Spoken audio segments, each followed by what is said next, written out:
कि आप लोग ऐसा है कि वहां पर हम लोगों ने जो दलील रखी वो इस बात की दलील थी कि ये मुकदमा झूठा बनाया गया है। निश्चित रूप से न्यायाधीश को ये बात हमारी जो वहां पर रखी गई थी इसमें बल दिखाई दिया होगा, तभी तो उन्होंने इस तरह का एक निर्देश प्रदान किया है। इसलिए हम आरंभ से कह रहे थे कि हमारा काम है जो बात जैसी है उसको न्यायाधीश के सामने ठीक से रखना। हम लोगों ने रखा और आप देखिए कि न्यायाधीश ने जो वर्डिक्ट दी है, जो एक आदेश पारित किया है, उससे ये पता चलता है कि वो समझ रहे हैं कि इस मामले को बनावट बना करके रखा गया है। विपक्ष जिन्होंने आरोप लगाया था उनके लिए कितना करारा तमाचा होगा ये इस तरीके से कोर्ट का? देखिए, तमाचा वमाचा की बात हम नहीं करेंगे। हम तो ये कहेंगे कि हम लोगों ने वहां पर अपनी बात रखी, न्यायाधीश ने उसको सुना, सुन करके समझा उसकी प्रकृति को।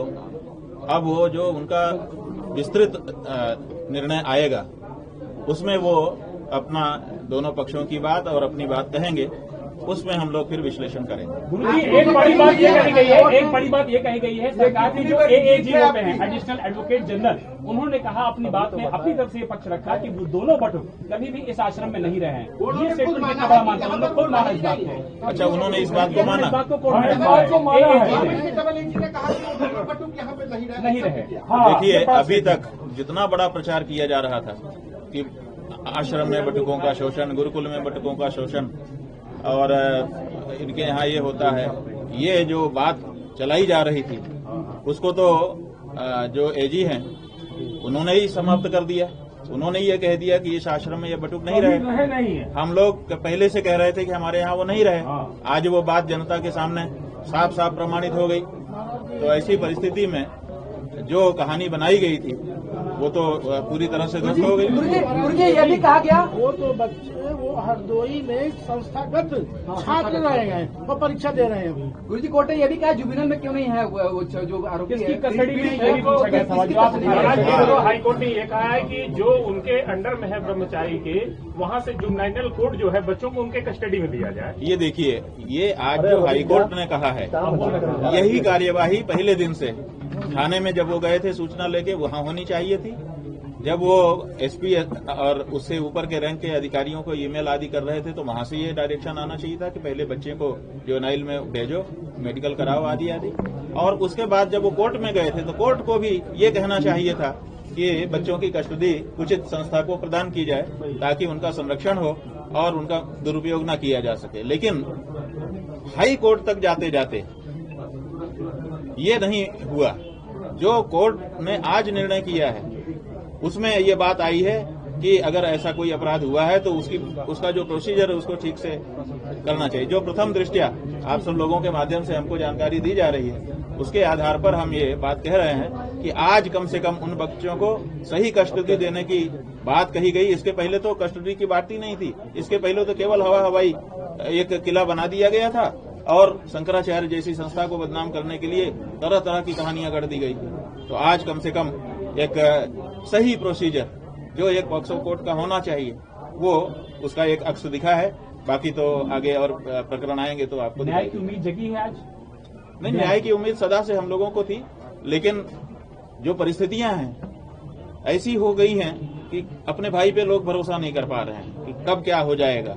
इसलिए कहना कठिन था, लेकिन हम लोग इसीलिए अपनी बात न्यायाधीश के सामने कहने के लिए तैयार थे कि कहीं से तो हमने आपको दोपहर में बताया था कि देखिए सारा अमला एक तरफ से भ्रष्ट नहीं हो सकता, सब लोग एक तरफ से किसी के कब्जे में नहीं हो सकते।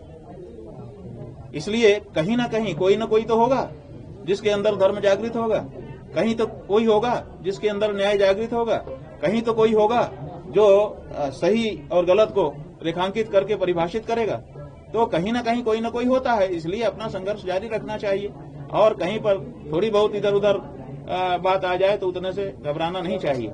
आप देखिए पूरे देश का जो हिंदू समुदाय है वो बहुत आहत था कि ये क्या हो रहा है। लोगों के मन में तरह तरह की आशंका कुशंका पैदा होने लगी थी।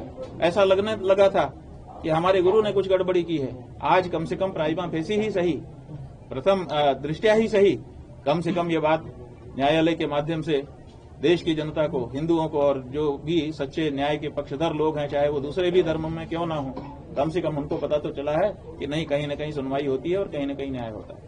गुरुजी, मानी जाएगी कि पहली ये जीत जो है आपको भी कहते आ रहे हैं, जो चीज आपने कही थी, पहली बात तो आपने ये कहा था कि ले जाने चाहिए बच्चों का, दूसरी आपने कहा कि कभी भी बटुक यहाँ पर आए नहीं, उन दोनों बातों पर आज मुहर लगी। आज जो है बिल्कुल सही है आपका कहना। हमने आरंभ से दो बातें कही थी कि देखिए जो कुछ हुआ है, क्या हुआ है कौन जानता है, कहाँ क्या हो रहा है, हम सब चीज का तो जानकारी लेके बैठे नहीं, किसके साथ किसने क्या कब क्यों किया, ये सब अलग बात है। हमारे साथ उन बच्चों का क्या कनेक्शन है वो बताइए। तो आज न्यायालय में जो सरकारी वकील हैं उन्होंने ही खड़े होकर के कह दिया कि नहीं, ये बच्चे वहां पढ़ते लिखते नहीं है, इनसे वहां लेना देना नहीं है, तो एक बात साफ हो गई। और दूसरी बात, हमने शुरू से कहा था कि पॉक्सो एक्ट लगाया गया है और पॉक्सो एक्ट कहता है कि तत्काल अगर किसी माइनर के साथ कोई मिसहैपनिंग हुई है तो तत्काल बच्चों को सही कस्टडी में दिया जाए। और ये हिस्ट्री सीटर की कस्टडी में कैसे बच्चे रह रहे हैं, तो आज उसका भी जवाब कम से कम मिला है। जब न्यायाधीश ने पूछा कि बच्चे कहाँ हैं, जवाब नहीं दे पाए, कह रहे हैं कि परीक्षा दे रहे हैं बच्चे, रेगुलर परीक्षा दे रहे हैं। तो ये जो बात है, हरदोई के कोई हरदोई जिला है, उस जिले के किसी विद्यालय में संस्थागत छात्र होकर के वो परीक्षा दे रहे हैं और कहानी बनाई जा रही है कि हमारे आश्रम में हमारे साथ रह रहे हैं और हम उनको बात नहीं करने दे रहे हैं किसी से। उस दिन 18 तारीख को मौका मिल गया तो हम भाग गए। तो ये एक ऐसी झूठी कहानी बनाई गई थी।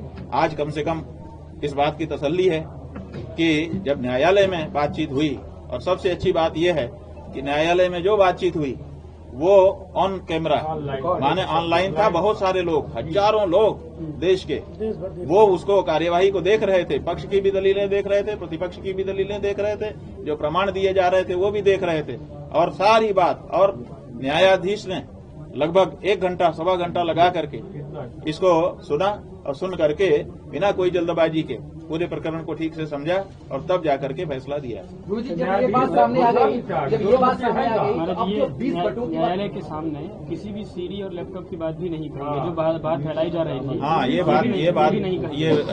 स्वामी जी याद दिला रहे हैं कि क्योंकि इन्होंने पूरी कार्यवाही देखी, हम तो पूजा और संध्या में लग गए थे तो हम पूरी कार्यवाही देख नहीं पाए, थोड़ी सी शुरू की देखी, उसके बाद हमको स्नान करना था, संध्या करनी थी, पूजा करनी थी, तो हम उसमें चले गए। ये कह रहे हैं कि बाहर जो बार बार कहा जा रहा था कि ये सीडी है, वो लैपटॉप है और ये है, उसका भी मामला खत्म हुआ, क्योंकि वो भी अगर होता सचमुच तो न्यायालय को प्रस्तुत कर दिया जाता कि साहब ये देखिए, बल्कि दिखाई दिया जाता कि इसका ये अंश बहुत जरूरी है, इतना तो कम से कम 2 मिनट 1 मिनट आधा मिनट देख ही लीजिए ताकि आपको पता चल जाए। लेकिन ऐसा कोई न तो कोई सीडी दिखाई गई, न तो कोई लैपटॉप दिखाया गया।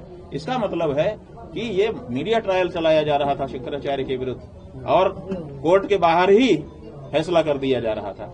आज कम से कम इस प्रवृत्ति पर न्यायालय ने अंकुश लगा। लैपटॉप नहीं दिखाई गई, 20 बटुकों की बात जो पहले कर रहे थे वो भी नहीं कही गई। यही नहीं, जो बात कही जा रही थी कि 20 बटुक हैं, अगर वो 20 बटुक थे तो आज उनको पेश कर देते, आज मौका था। पहले वो 2 को भी नहीं पेश कर, मानहानि करेंगे। इसलिए ये भी बात, अब देखिए अभी तो ये एक आर्डर आया है, अभी इसको देखते हैं। मानहानि जो की गई है उसके बारे में भी विचार किया जाएगा। मानहानि भी हुई है और बहुत लोगों को ठोकर भी लगी है, तो जिनको ठोकर लगी है सब लोग अपनी तैयारी कर रहे हैं। हमसे जुड़े रहने के लिए हमारे YouTube चैनल को सब्सक्राइब करें और नई वीडियो की नोटिफिकेशन के लिए बेल आइकॉन को दबाएं।